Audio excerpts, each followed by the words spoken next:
네, 우리 전 세계의 애국 국민 여러분, 또 전국의 애국 국민 여러분 반갑습니다. 요즘에 건국전쟁이라는 영화를 통해서 해외에서도 우리 많은 애국 국민들이 국부 이승만 박사의 정말 위대한 업적을 다시금 깨닫고 감사하는 그런 물결들이 외국에서부터 또 우리 국내에서도 굉장히 일어나고 있습니다. 오늘 저희는 조원진 대표님과 함께 단체에 관람을 했죠. 그래서 용산 CGV에서 단체 관람을 했습니다. 저는 이제 두 번째 관람을 했는데 뭐 몇 가지 전문가적인 입장에서 틀린 점도 있고 아쉬운 점도 있지만 그래도 굉장히 이승만 대통령에 대해서 국부 이승만 박사에 대해서 아주 잘 만든 그런 다큐 또 나레이션 다큐 영화라고 할 수가 있겠습니다. 당연히 정치권에서도 논란이 되고 있죠. 그래서 우파들은 이제 환영일색이고 종북 좌파는 또 극렬하게 이승만 대통령의 과를 지적하면서 반대를 합니다. 근데 제가 그동안에도 계속 이승만 박사와 박정희 대통령에 대해서 말씀하신 것처럼 국부 이승만 박사와 박정희 대통령에 대해서 종북 좌파들이 과라고 하는 것은 100% 다 조작입니다. 무지에 의해서거나 아니면 잘못 오해한 것이거나 또 잘못 해석된 의도적인 조직적인 조작이라는 것입니다. 자, 어제 KBS에서 건국전쟁을 소개하면서 그러니까 SBS나 MBC는 소개를 안 했어요. 왜냐하면 건국전쟁이라는 영화를 형평성 있게 이제 보도하다 보면 어쨌든 건국전쟁을 소개하는 그런 영향력도 있으니까 MBC하고 SBS는 건국전쟁에 대해서 보도를 안 했는데 KBS가 이제 최근에 이제 정치적인 중립을 찾아가면서 건국전쟁에서 보도를 하니까 더불어민주당 수석 대변인인 권철승이라는 사람이 국회에 나와서 정식으로 기자회견을 하는데 뭐라고 했는가 하니 바로 이승만 박사의 반민특위 해체 그리고 6.25 기습 남침 때 국민을 버리고 서울을 탈출했다라는 두 가지로 이승만 대통령에 대한 과를 또 이렇게 선전선동했습니다. 자, 제가 그것을 보면서 너무나 어처구니 없는 게 국부 이승만 박사가 반민특위를 해체했다는 거하고 6.25 기습 남침 때 국민을 버리고 도망갔다는 것은 전형적인 종북 좌파의 역사 왜곡이라는 것을 이미 여러 번에 걸쳐서 방송을 통해서 말씀을 드렸습니다.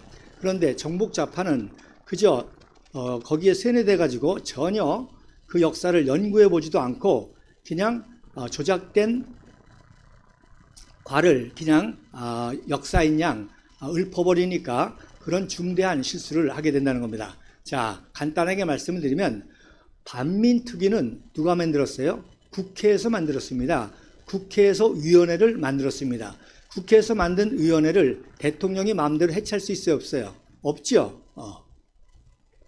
국회에서 만들어서 활동을 하다가 이제 어느 정도 하고 또 국민적 여론도 있고 하니까 국회에서 자진해서 시효가 끝나가지고 위원회를 해체한 것입니다. 그럼 왜 이승만 대통령이 해체했다는 그런 잘못된 얘기가 나느냐? 자, 반민특위를 만들어 놓고 그 친일파를 조사하기 위해서 특경대라는 걸 만들었습니다. 특별경찰대라는 걸 만들었는데 이거는 그야말로 조사만 하는 기관인데 이 특경대가 경찰보다도 더하게 체포, 구금, 고문까지 하는 거예요. 또 심지어 현직 경찰을 체포에다가 자, 일반적으로도 체포하려면은 체포영장이 있어야 되죠. 또 경찰 같은 경우는 상관에게 보고를 해야 되죠. 그런데 이런 일반적인 기본적인 법 절차를 무조건 무시하고 반민특위의 특경대라는 이름으로 현직 경찰까지도 체포해서 구금해서 강제 수사를 하니까 경찰이 난리가 났죠. 그래서 심지어 전 경찰이 파업을 했습니다. 전 경찰이 자기네들 현직 경찰들을 마구잡이로 잡아가니까. 그래서 내무부 차관하고 서울시경국장이 바로 특경대를 해체한 것입니다. 그리고 이승만 대통령께서도 몇 번 기자회견을 통해서 지금 공산주의와 싸워야 되는데 너무 과도한 그러한 일을 해서는 안 된다. 그리고 불법적으로 해서는 안 된다. 그런 몇 번의 메시지를 발표했거든요. 그걸 가지고 이제 이승만 대통령께서 반민특위를 해체했다고 하는 아주 기본적인 법 절차에도 어긋나는 그런 논리를 만들어내는 거죠. 자, 다시 말씀드립니다. 반민특위는 국회에서 위원회를 만들어서 국회에서 1년 후에 자체적으로 시효를 종결하고 스스로 해체한 것입니다. 그 과정에서 바로 특경대라고 하는 불법 단체를 조직해가지고 심지어 무기를 휴대하고 체포 감금 구금을 하고 또 현직 경찰관도 상관의 어떤 허락도 없이 또 체포영장도 없이 무분별하게 체포해 가니까 이건 완전히 국가의 기본 질서가 무너지는 거 아닙니까? 그래서 내무부 차관하고 서울시경국장이 바로 특경대를 해체한 것이고 또 그러한 것을 대해서 이제 행정부에서 그걸 추후에 인정했기 때문에 그렇게 한 것입니다. 자, 그 다음에 한강론, 유명한 한강론 제가 말씀을 드렸죠. 바로 서울 시민은 가만히 있으라고 한 방송은 이승만 대통령이 한 것이 아니라 누가 했다고 그랬죠? 강경화, 외무부 장관 강경화 아버지가 그 당시 평양방송국 아나운서인데 평양에서 녹음해가지고 6월 28일 새벽에 특수부대가 KBS를 점령한 후에는 바로 이 거짓 선동방송을 했는데 그것이 바로 이승만 대통령이 서울 시민은 가만히 있어라 하고 본인만 탈출했다고 하는 그렇게 왜곡하는 것입니다. 그래서 이거는 철저히 조사를 해서 그 당시의 자료 같은 것들을 조사해서 분명히 바로잡아야 될 것입니다. 또 건국전쟁에 있어서 아쉬운 또 한 점은 망명이라는 단어를 너무 쉽게 써요. 그래서 이승만 대통령은 망명한 게 전혀 아닙니다. 바로 동아일보에서 먼저 망명서를 발표했죠. 그리고 그 다음에 경향신문이 망명이라고 보도한 것입니다. 어떻게 경향신문사의 보도가 역사가 될 수 있습니까? 이승만 대통령은 제가 지난번 아이젠하워 방한하고 관련해서 말씀드렸듯이 2, 3개월 요양을 간 것이고 그리고 2, 3개월 후에 아이젠하워 대통령이 방문할 때 자기도 돌아와서 환영하고 싶다고 하는 그런 의사피력을 허정 내각 수반에게 했습니다. 자, 어떻게 망명하는데 현직 그 내각 수반이 공항까지 영접을 나와가지고 환송을 합니까? 그리고 또 너무나 아주 감동적인 에피소드가 있는데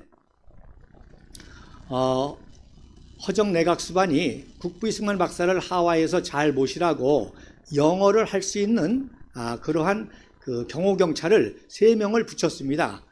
그랬더니 이승만 대통령께서 기내에서 너희들 왜 여기 있냐 그랬더니 각하를 하와이에서 안전하게 모시랍니다. 그랬더니 이승만 대통령께서 젊은 사람들 내려 당신들은 여기서 나라를 위해서 일해야 돼. 그래서 내리게 하고 그리고 하와이로 요양을 가신 겁니다. 이게 어떻게 망명입니까? 근데 망명이라는 단어를 이렇게 그 영화에서도 너무 쉽게 쓰는 거는 이건 절대로 잘못된 것이고 바로 잡아야 될 그런 사안인 것입니다. 저는 어제 광진구 을에 예비 후보를 등록을 했습니다. 여러분이 아시는 대로 광진구 을을 이제 국민의힘당에서는 오신환 서울시 정무부시장이죠. 를 단수 공천을 했습니다. 아마 오세훈 계열로 아마 그쪽에 입김이 들어간 것 같기도 하고 또 오신환은 탄핵 과정에서 정말 배신에 앞장선 그런 젊은 정치가 중에 하나였습니다. 바른미래당에 또 갔었고 그래서 탄핵 배신의 원조와 그 다음에 유명한 고민정 즉 골수 종북 좌파의 대가라고 할 수 있는 고민정도 단독 공천했습니다. 그래서 그 지역에 제가 출마를 해서 정말 이 역사를 바로잡는 일 그래서 말씀드린 대로 더불어민주당 수석대변인 권철승 수석대변인이 그런 거짓말을 할 정도니까 이 역사를 바로잡으면 더불어민주당은 그대로 무너지게 되는 것입니다. 그 다음에 보수 우파라고 하는 국민의힘당도 이제 이러한 역사를 제대로 바로잡지 못하기 때문에 바로 우리공화당이 이런 역사를 바로잡는 그런 역할도 해야 되는 것입니다. 자, 그래서 그 영화에서 이제 가장 하이라이트가 이제 한미동맹을 굉장히 강조하죠. 이승만 대통령의 건국, 부국, 호국, 한강의 기적에 12년 동안의 놀라운 통치 과정에 엄청난 일을 하셨습니다. 88년생이죠. 올림픽 세대의 여자 청년이 그 영화를 보더니 너무 놀랬다는 거예요. 어떻게 한 인간이 그렇게 엄청난 일들을 그렇게 많이 할 수가 있느냐고 그 영화만 보고 바로 이승만 대통령의 업적을 알게 됐는데 어떻게 한 인간이 저렇게 많은 일들을 동시에 저렇게 많이 할 수 있는지 너무 놀랍다고 그렇게 고백을 하는데, 물론 그 중에서도 가장 중요한 것이 이제 그 한미 동맹을 맺었다는 사실이죠. 그래서 오늘은 제가 이 한미 동맹이 맺어지게 된 그런 과정의 역사를 사진과 함께 말씀을 드리려고 합니다. 그래서 사실 건국 전쟁보다도 더 힘든 것이 구국과 호국 전쟁이었죠. 건국 전쟁은 국내에 있는 좌익들과 싸우면서 건국을 했는데, 건국 후 2년 만에 이제 6.25 기습 남침, 소련군의 도움을 받은 6.25 기습 남침을 했지 않습니까? 그러니 정말로 이게 적화 통일 직전에 이 싸움, 구국의 싸움은 더 많은 피를 흘리는 정말 더 힘든 싸움이었습니다. 그런데 이승만 대통령께서 탁월한 국제 외교 능력을 발휘해 가지고 유엔을 끌어들이고 미국을 끌어들여서 북괴군을 괴멸시키고 평양을 점령하고 압록강까지 자유통일까지 이루려고 했는데, 그 목전에서 또다시 중공군이 기습 개입을 함으로 말미암아 더 큰 피해를 봤죠. 그래서 사실 북괴군의 침략보다도 더 엄청난 피해가 중공군의 기습으로 인해서 일어났고, 그래서 서울을 또 다시 점령을 당하고 결국 중공군 때문에 이제 휴전선을 하게 되는, 휴전선을 놓고 휴전하게 되는, 그래서 이 호국의 전쟁이 더 힘들었던 거죠. 그런데 이제 이승만 대통령께서는 자, 휴전 이후에 우리 대한민국이 생존해야 될 것입니까? 또다시 남침의 위협을 막아야 되고 3년 동안 피폐한 이 경제를 재건해야 되고, 그래서 이 생존을 위해서 어떻게 우리 대한민국을 부흥시킬 것인가 해서 한 전쟁이 뭐예요? 외교 전쟁입니다. 그래서 휴전을 공약으로 내세운 아이젠하워 대통령과 또 유엔 측과 서방 측, 유엔군과 서방 측도 이제 중공군과 너무 싸움이 힘드니까, 그리고 3차 대전으로 확장될 위협이 있고 하니까 이제 휴전을 못 박았죠. 그러니까 이승만 대통령의 리더십으로는 이 휴전을 막을 수가 전혀 없죠. 여러 가지 국제적인 상황이 있어서. 그러니까 이승만 대통령이 이 휴전을 빌미로 해서 휴전 이후에 대한민국의 생존을 위한 그런 것을 얻어내기 위한 전쟁이 바로 외교 전쟁이었습니다. 그래서 역사를 보면 제가 말씀드린 것처럼 건국 전쟁보다 더더욱 힘들었던 것이 바로 구국과 호국 전쟁이었고, 결국 그거보다도 더 힘들었던 전쟁이 바로 아이젠하워와 외교 전쟁을 통해서 세 가지를 얻어냈죠. 한미동맹, 그 다음에 그 영화에서는 설명 없이 1년에 8억 불을 얻어냈다 그랬는데, 이 8억 불의 가치를 알려면 조금 이따 설명을 드리겠습니다. 그 다음에 또 거기서는 빠뜨렸는데 아마 몰랐을 거예요. 바로 세 번째 조건이 뭐였는가 하니, 바로 미군과 같은 정예 20개 사단을 편성해 달라. 그래서 우리가 자주국방을 하겠다. 그래서 세 가지 조건이었어요. 한미동맹, 그리고 매년 8억 불의 지원, 즉 군사 지원으로 4억 불, 경제 지원으로 4억 불, 그리고 각각 현금으로 2억 불, 군수 물자로 2억 불, 경제 2억 불, 경제 또 물자로 2억 불 해서 매년 총 8억 불의 지원을 얻게 된 것입니다. 자, 그래서 이 과정을 오늘 사진과 함께 여러분들하고 같이 보도록 하겠습니다. 먼저 첫 번째 사진을 한번 보여주시기 바랍니다. 자, 지난번에 제가 백마부대 얘기를 했죠. 그 건국전쟁에서 사진으로 활용한 즉 지프차 위에서 이승만 대통령이 연설하는 그 사진이 바로 제9사단 재창설식인데 그 재창설하고 1년 만에 1952년 10월 달에 이제 백마고지에서 중공군 3개 사단을 경멸함을 통해서 그때부터 휴전하게 된 거예요. 중공군 입장에서는 그때 이제 이거 뭐 자기들이 우습게 알았던 국군한테 그것도 국군 1개 사단한테 3개 사단이 아주 괴멸되고 작살이 나니까 더 이상 전쟁을 못하겠다. 그래서 중공군도 이제 본격적으로 휴전을 하게 된 계기가 바로 백마고지라는 전투였다는 것을 또 여러분이 아셔야 될 것입니다. 자, 그리고 나서 바로 미국의 대선이 있었습니다. 11월 달에. 그리고 대통령의 바로 제2차 세계대전 영웅 출신인 아이젠하워 대통령이 당선이 됐는데 그 당선된 결정적인 공약이 뭔고 하니 바로 지금 전 세계 이목이 한국 전쟁에 쏠려 있지 않습니까? 그러니까 내가 한국 전선을 직접 방문하겠다. 그리고 휴전으로 전쟁을 일단 종식시키겠다. 이것을 대통령 공약 프레임으로 내가지고 이제 대통령이 당선이 됐던 것이죠. 그러니까 당선이 되자마자 바로 아이젠하워는 공약을 실천해야 될 거 아닙니까? 우리나라 정치인들은 그야말로 헛된 공약을 하지만 미국의 정치가들은 공약을 실천해야지 공약을 실천하지 않으면 신뢰를 잃어버립니다. 그러니까 일단 아이젠하워 대통령 당선자가 대통령에 취임하기도 전에 먼저 한국 전선에 방한을 하게 됩니다.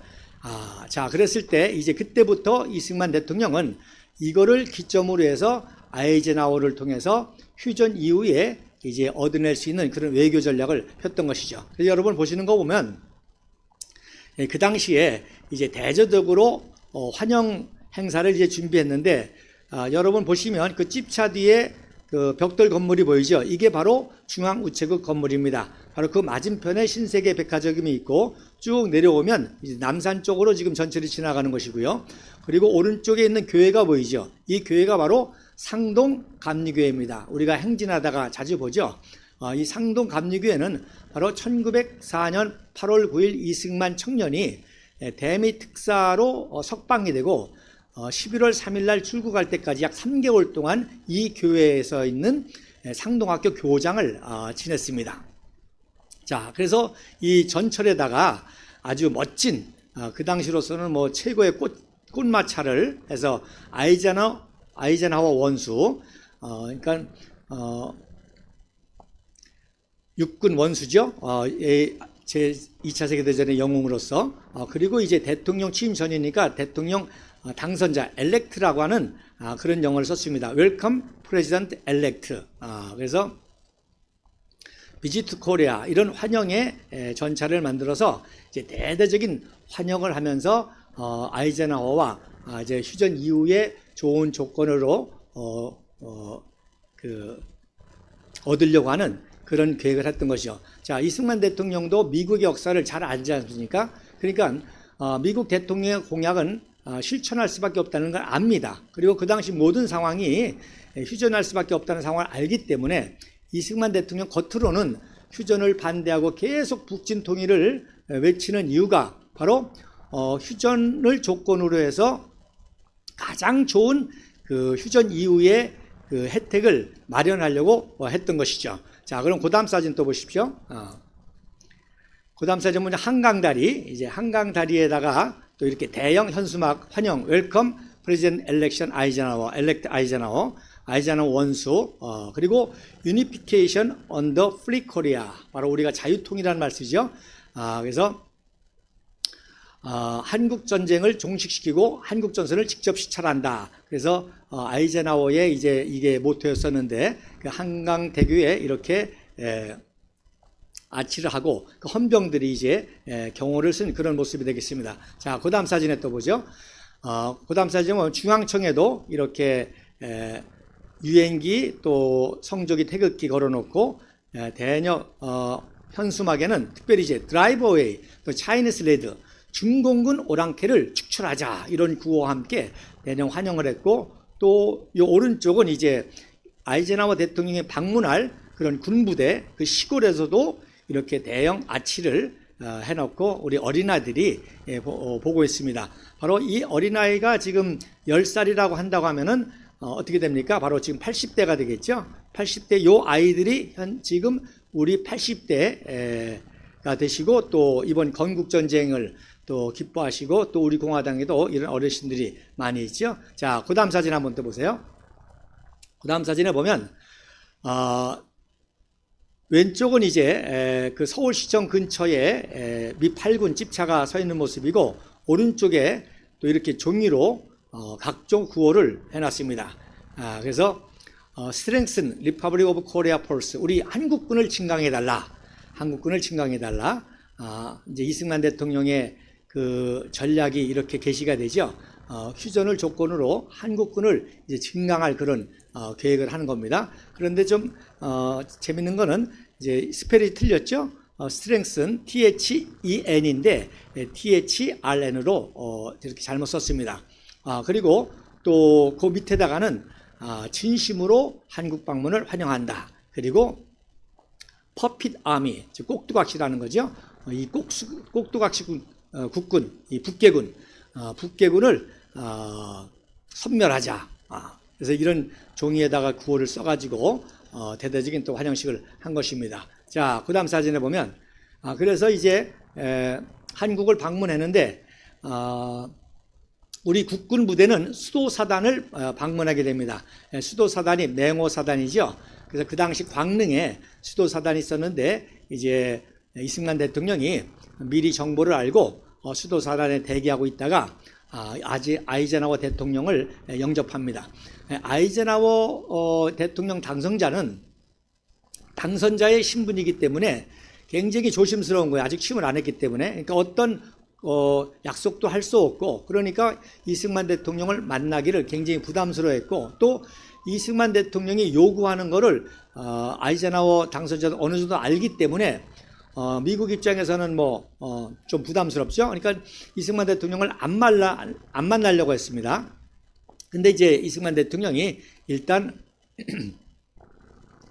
수도사단을 방문할 때 영접하면서 이제 만남이 시작됐습니다. 그래서 제가 그 빨간 그 표시를 했는데, 바로 백선엽 육군 참모총장 중장이 안내하고, 그 뒤에 이제 브리스코 태평양 함대 사령관, 그리고 아이젠하워 당선자 이승만 박사. 이승만 대통령은요, 이 당시 코트도 없어가지고 벤프리트 장군이 미군 코트를 얻어다가 이승만 대통령에게 드려서 이승만 대통령이 그걸 착용하신 모습입니다. 그리고 벤프리트 대장, 그 다음에 이제 오른쪽에 등치 큰 분이 바로 수도사단장 송효찬 준장이 되겠습니다. 그래서 송효찬 준장이 안내하는 모습이 되겠습니다. 자, 그 다음 사진에 이제 수도사단에서 사열을 받고 격려하는 모습이죠. 아이젠하워가 손을 올리는 그런 장면을 촬영했고 했는데, 재미난 거는 한국에서 근무한 모든 미군의 장성들과 미국의 외국 사절들은 다 이승만 편을 드는 거예요. 이승만 대통령이 워낙 지혜가 탁월하고, 또 그분의 국제 전략이 맞기 때문에 클라크 유엔군 사령관이라든지 벤프리트는 말할 것도 없고, 아까 말씀드린 태평양 함대 사령관 브리스코라든지 공군 참모총장이라 공군 제5 공군 사령관이라든지, 하여튼 한국 전쟁에서 참전해 가지고 이승만 대통령을 가까이 만든 분들은 다 이승만 대통령을 자기네들 대통령보다도 더 존경해서 미국의 정책을 따라야 되는데, 오히려 겉으로는 안 따를 수 없잖아요. 자기가 직접 트루만에 부하고 아이젠하워에 부하니까. 겉으로는 미국 대통령의 지시를 따르는 척하면서 실질적으로는 이승만 대통령의 그 모든 요구와 이승만 대통령을 이용해서 일을 한 거예요. 자, 어떤 에피소드가 있는 거 아니? 자, 이제 수도사단장 송익산 준장이 이제 아이젠하워 대통령 당선자 앞에서 브리핑을 합니다. 여러분 한번 상상해 보세요. 2차 세계대전의 영웅, 육군 원수, 대통령 당선자 앞에서 일개 그 조그만 약소국 일개 사단장이 서서 브리핑 할 때 얼마나 긴장되고 떨리겠습니다. 그런데 참 송효찬 장군이 참 또 훌륭한 이승만 대통령이 또 잘 키운 장군이기도 한데 또 벤프리트 장군이 또 잘 키웠죠. 그래서 영어 통역을 세워가지고 이렇게 브리핑을 하다가 갑자기 영어 통역관이 통역을 안 하는 거예요.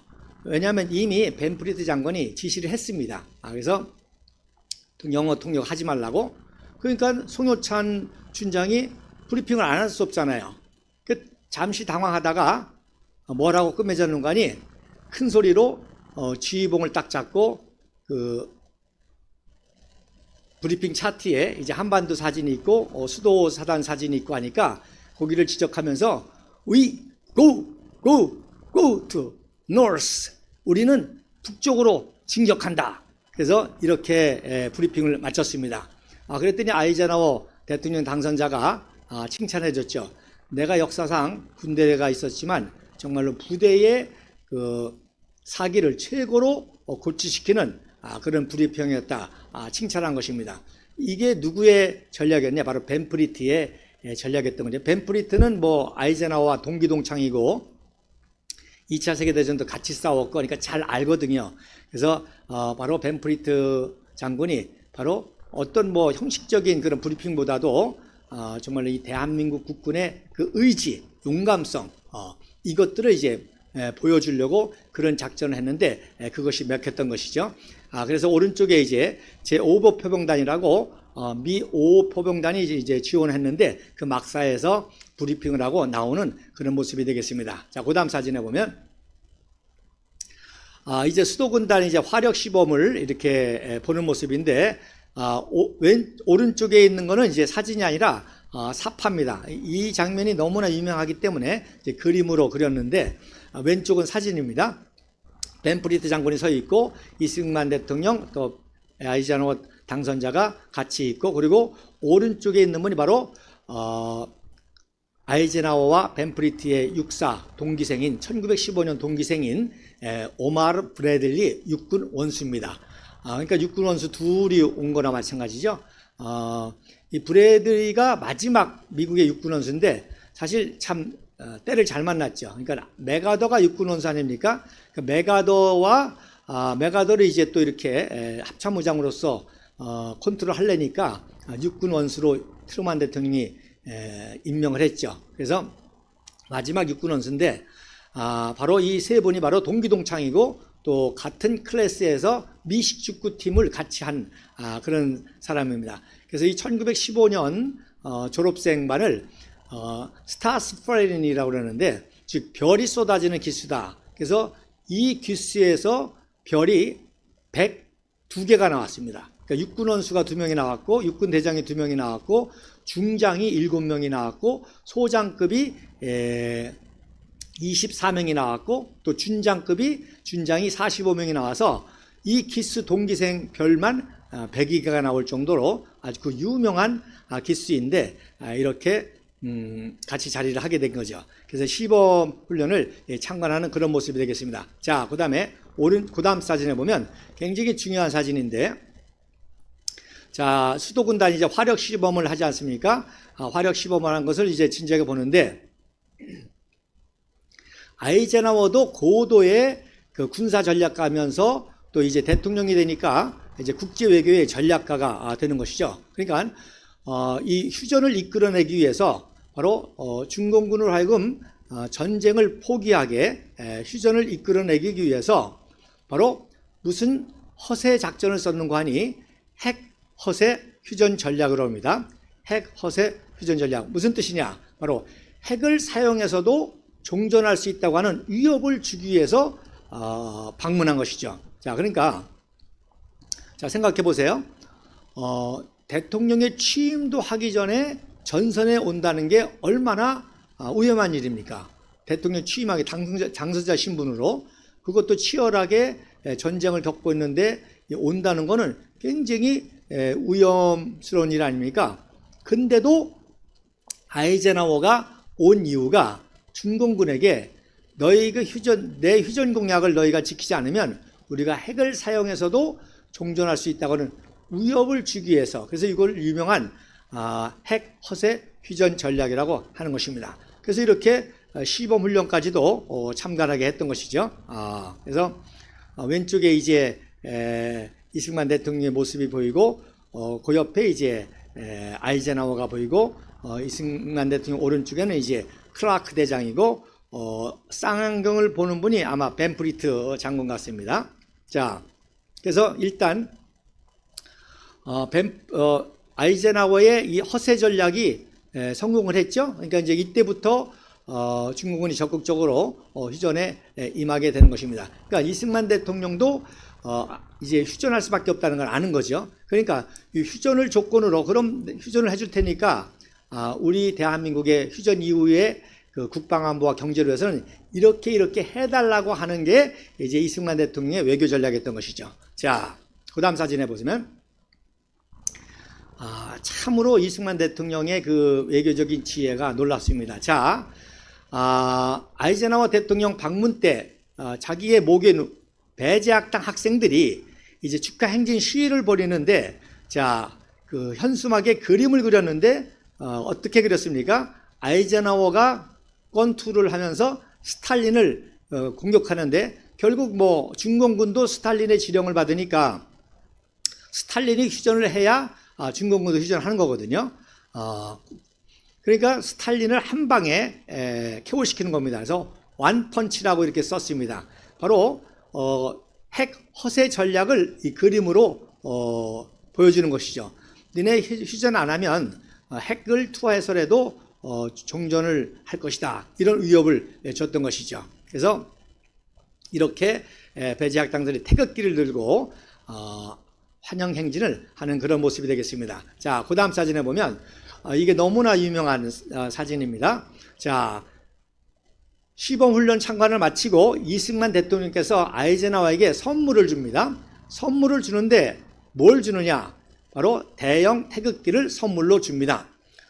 저는 이것을 영상으로 보기 전까지는 그냥 큰 태극기를 줬구나 생각을 했는데, 이 영상을 제가 찾았습니다. 잠시 후에 보겠습니다만은 그 영상에서 보니까 국기 개양대용 엄청나게 큰 태극기입니다. 그리고 정말 자세히 보니까 여러분 보이시죠? 궤 하나가 사람 가슴팍만한 크기입니다. 그러니까 엄청난 크기죠. 그래서 태극기를 선물로 주는데, 여기에서 또 재미난 에피소드가 있습니다. 자, 이승만 대통령이 태극기를 이렇게 접어가지고 주니까 아이젠하워 당선자가 얼떨결에 한 손으로 이렇게 받으니까 이승만 대통령께서 우리나라 태극기를 한 손으로 받는 건 예의가 어긋난다 해서 아이젠하워 대통령께서 두 손으로 받고 이제 한 손으로 옮긴 다음에 악수하는 그런 모습이 되겠습니다.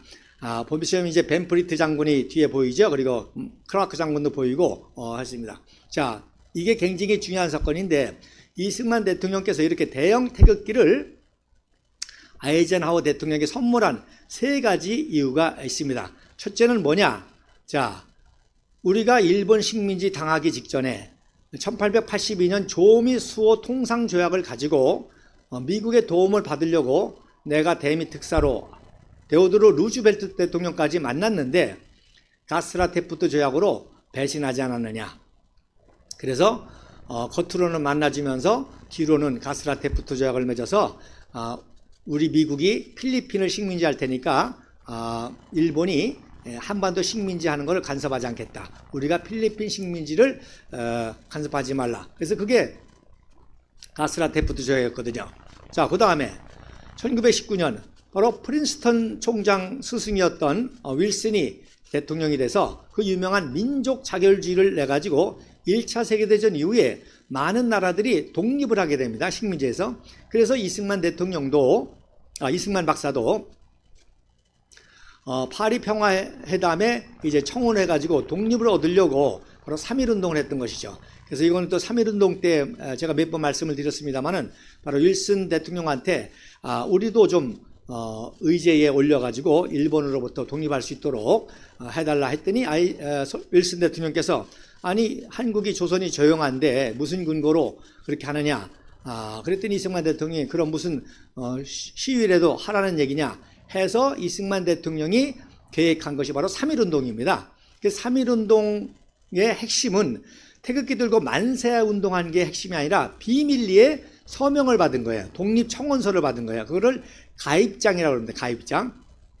그래서 그 가입장을 받아가지고 이승만 대통령이 파리 강화회담에 제출해서 하려고 했던 것이죠. 그게 바로 3.1운동이었습니다. 그런데 결국은 어떻게 됐습니까? 결국 대한민국은 못했죠. 벨기에라든지 이런 나라들은 독립을 했는데, 그래서 두 번째 이제 프린스턴 출신인 윌슨 대통령한테 배신을 당해가지고 한때 이승만 대통령이 프린스턴을 아주 정말 싫어할 정도로 그랬다고 합니다.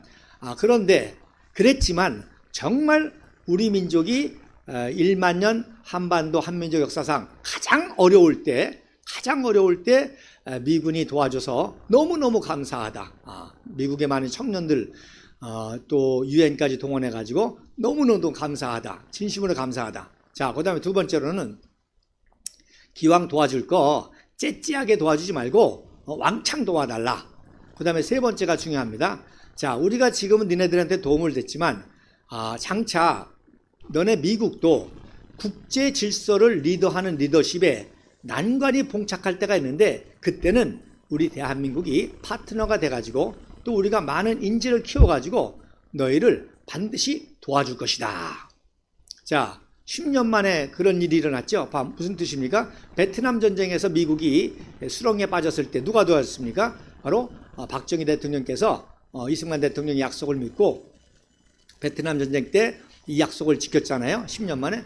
그 이후로 말할 것도 없죠. 만약에 미국이 지금 용산에 미군 기지가 없다고 한다면은 동북아 컨트롤 전략에 얼마나 지장이 있겠습니까? 그러나 평택에 미군 기지가 있으니까, 여러분 또 평택의 미군 기지에 대해서도 제가 몇 번 말씀드렸습니다만은 미국의 펜타곤보다도 최신식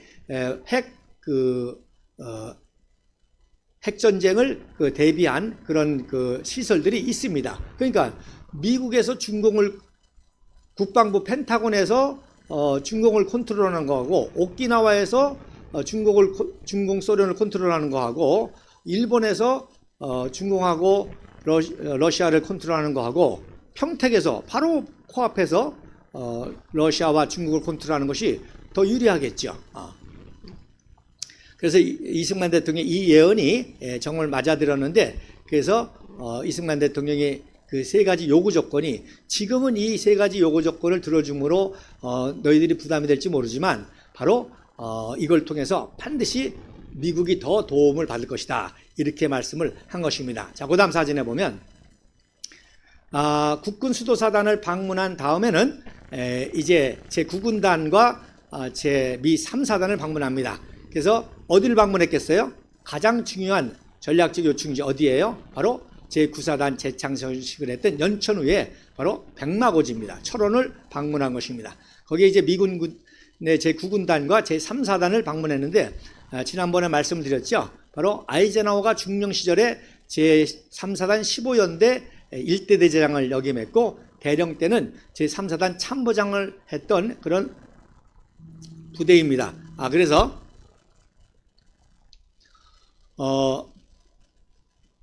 그 부대를 방문해 가지고 이제 같이 야전 식사를 하는 모습이고요. 오른쪽은 아이젠하워 대통령 아들도 참전용사였습니다. 참 대단하죠. 대통령 당선자의 아들도 참전용사였는데, 일선 대대장으로 있다가 만약에 포로로 잡히면 휴전 전략에 위험할 거 아닙니까? 그러니까 사단 참모로 이렇게 뺐습니다. 그래서 아들하고 만나는 장면이고요. 왼쪽은 이제 자기가 있었던 부대에 같이 야전 식사를 하는 장면인데, 그 같이 식사를 하는 사람을 이제 또 아이젠하워의 아들이라고 잘못 알려졌는데, 이분은 아들이 아니라 하사관입니다. 그리고 철모에 캔두라고 썼죠. 바로 15연대의 모토가 아이젠하워 죄송합니다.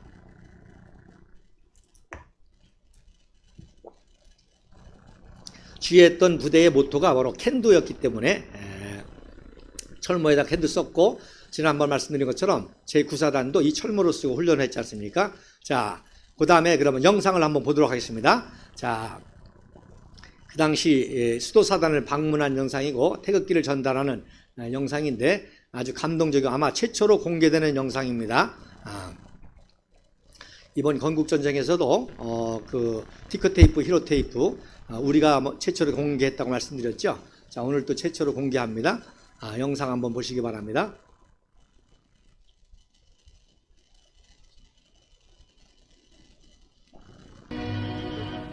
Still basing his war plans on an expansion of South Korean forces, he visits a crack division of rocks on a snow-capped ridge, where he is 수도사단 greeted by President Syngman Rhee. 네모사단입니다. President Rhee has assured the future President of the United States that his country is eager to assume the major burden of its defense. Modernization of Korean equipment and training courses is one of the main objectives of the general's plans. The ROK soldiers have already proven themselves on Sniper Ridge, and now for the benefit of the High Command, they put on an impressive exercise. 시범훈련.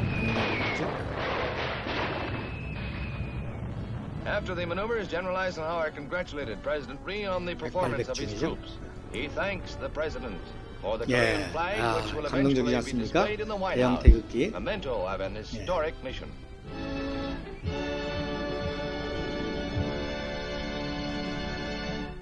Meanwhile, the tidings of Eisenhower's presence draw an estimated 500,000 onto the streets of Seoul. 한영식 이렇게 준비했어요. 대대적으로 경로 중앙청 앞에다가 10만의 한겨울에 10만의 인파들이 모여서 태극기 성조기 들고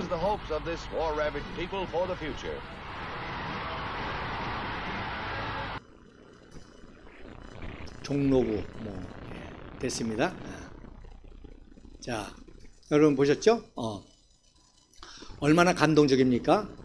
태극기가 우리 대한민국 국민에게만 소중하지 초인류 강대국 미국의 성조기가 있는데 그래도 태극기를 선물했고 그 대형 태극기를 선물한 이유가 이렇게 세 가지 이유가 있다는 것을 아셔야 됩니다. 그리고 또 이거와 관련해서 이제 나중에 또 시간이 되면 1년 후에 이제 한미 상호 방어 지역 때문에 미국을 국군 방문하지 않습니까? 그래서 아이젠하워 대통령이 태극기를 선물 받은 이제 답례를 해야 될 거 아닙니까? 뭘 답례했겠습니까?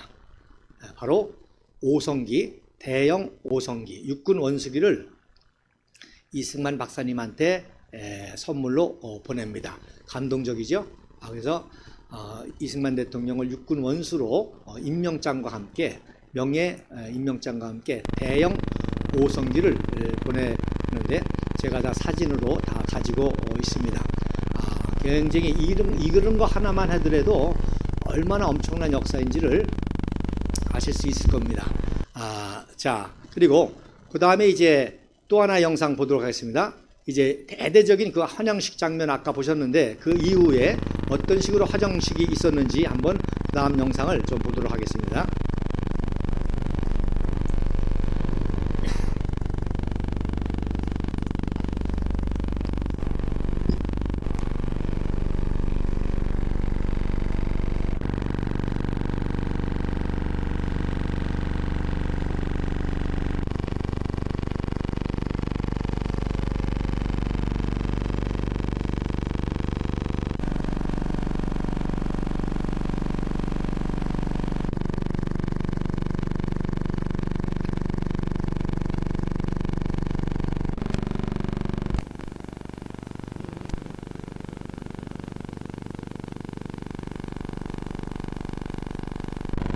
백세렵 장군 소개하는 모습 나오죠? 저 뒤에 보세요. 종로, 세 종로까지 꽉 찼죠?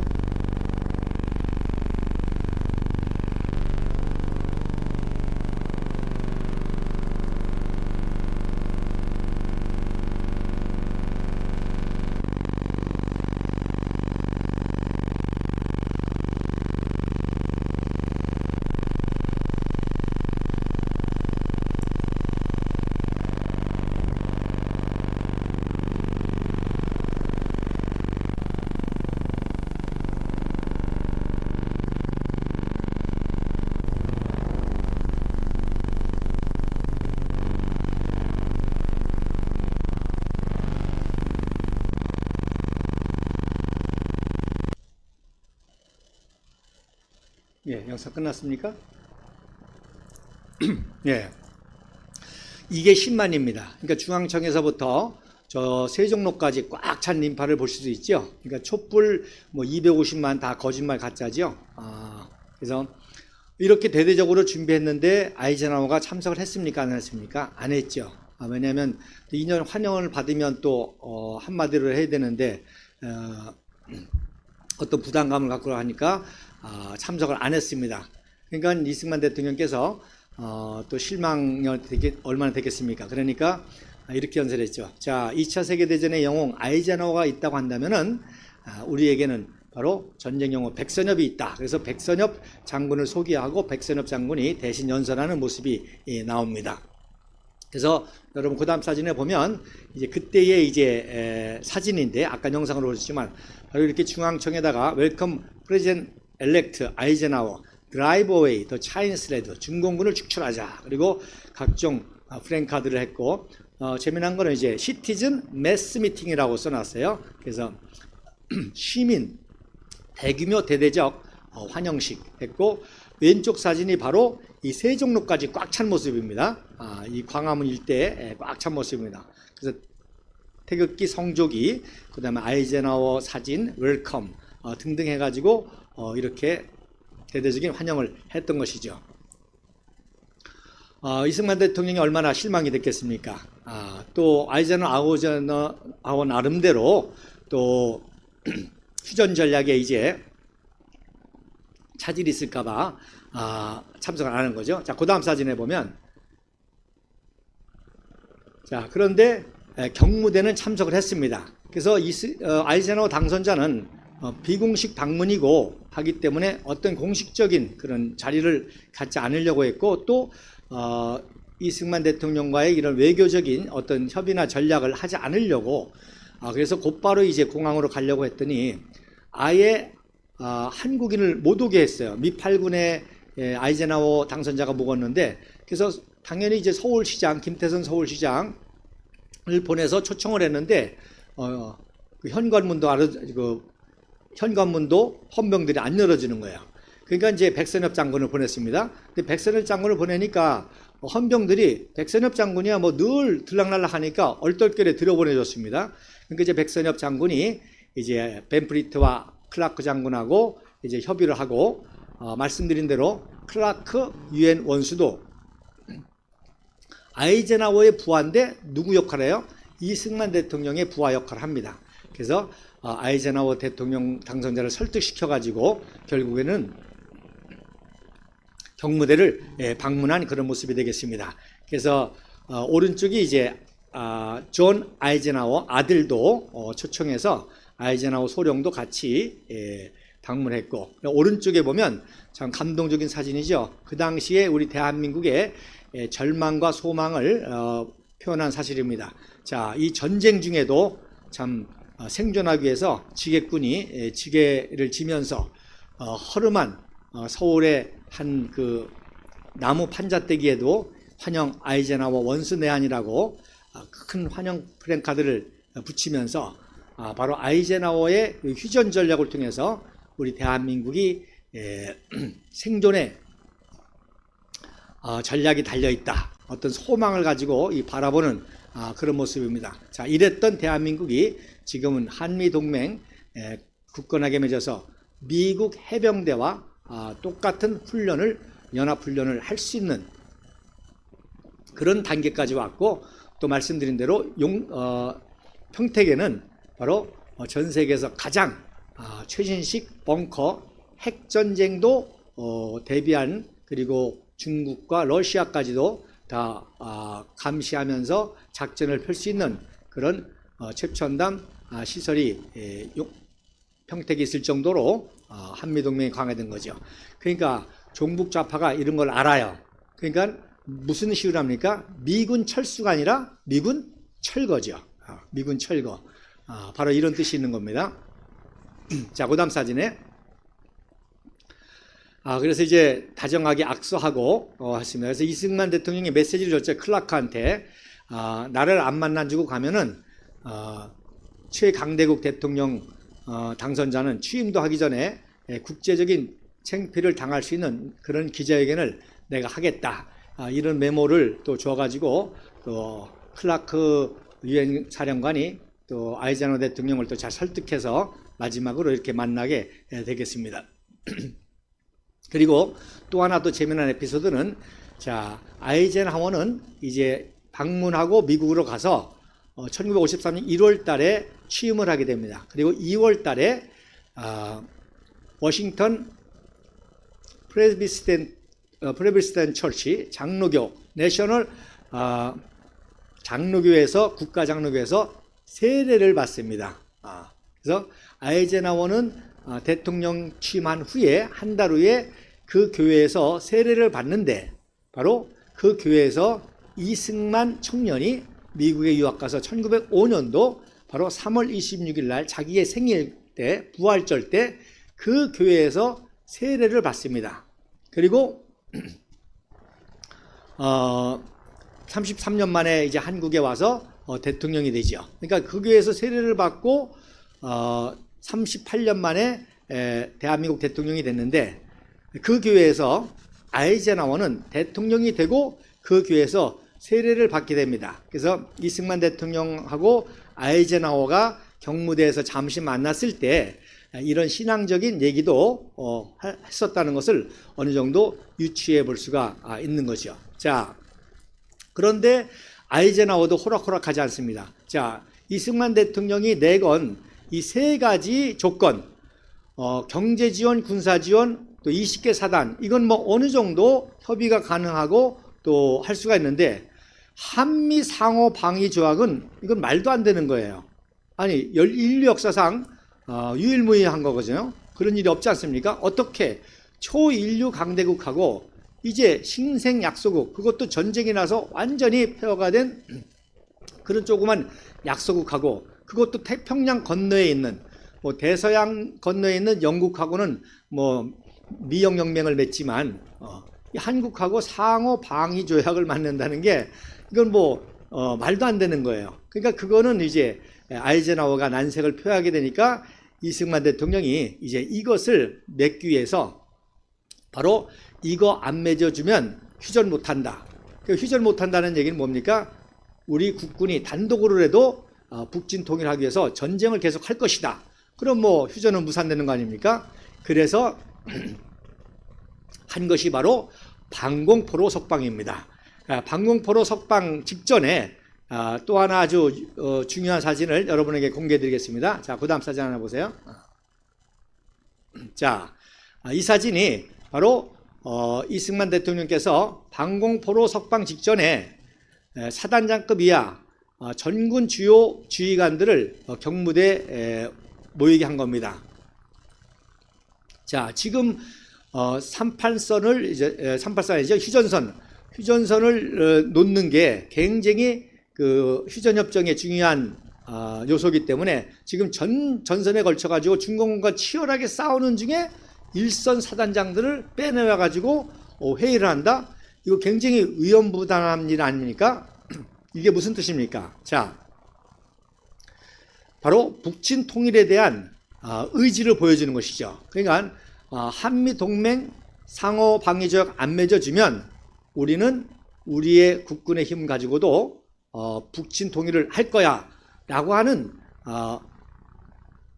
아이젠하워가 핵 허세 작전을 썼다고 한다면, 휴전을 위해서 핵 허세 작전을 썼다고 한다면, 이승만 대통령은 무슨 작전? 즉 북진 통일 허세 작전을 써서 휴전을 조건으로 한미동맹을 맺으려고 하는 그런 작전을 쓴 거죠.